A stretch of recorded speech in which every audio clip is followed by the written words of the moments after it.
So all of this data suggests that we are flattening the curve so far, and the numbers are coming down so far. Number of intubations is down. 3-day average on intubations is down. So far, our efforts are working. They're working better than anyone projected they would work. That's because people are complying with them. You know, there are always two questions. Can you enact these policies? And then can you enact the policies in a way that people will follow?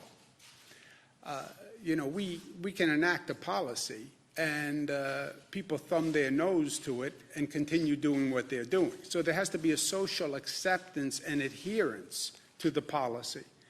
And New Yorkers are doing that. They're acting responsibly and diligently, and we are saving lives by what people are doing today. Our expression has been New York tough because every day is tough on many, many levels. I get it. But every day that we are New York tough, we are actually saving lives. And don't underestimate this virus. I think that is a mistake we made from day one. We as the collective we as the global community.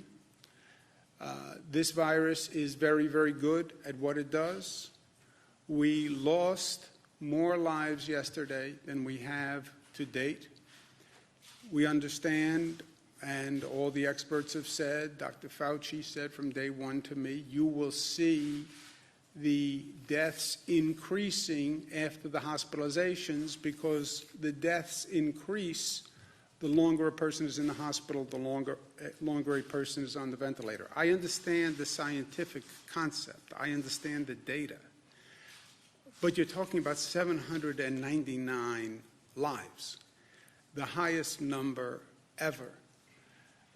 It's gotten to the point, frankly, that we're going to bring in additional funeral directors to deal with the number of people who have passed.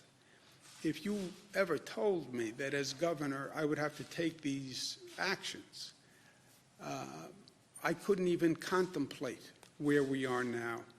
And to put all of this in perspective, I lived through 9/11. 9/11 was supposed to be the darkest day in New York for a generation.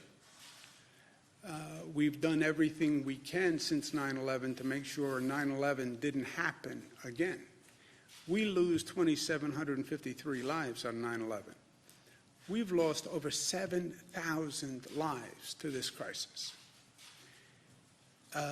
That is so shocking and painful and breathtaking. I don't even have the words for it. 9/11 was so devastating, so tragic. And then in many ways, we lose so many more New Yorkers to this silent killer. There was no explosion. But it was a silent explosion that just ripples through society with the same randomness, the same evil that we saw on 9/11. What do? We move forward and we do the work that we need to do.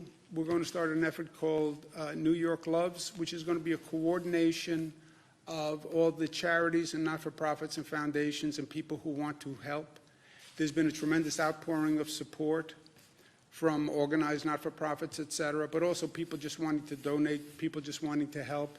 The best effort is if we can coordinate all those resources to make sure there's not duplication and we're actually addressing the right need. So the State Department of State, Rosanna Rosado, Secretary of State, and Fran Barrett, who coordinates not-for-profits, we will coordinate all the people who want to donate and help, and we'll work with the local governments.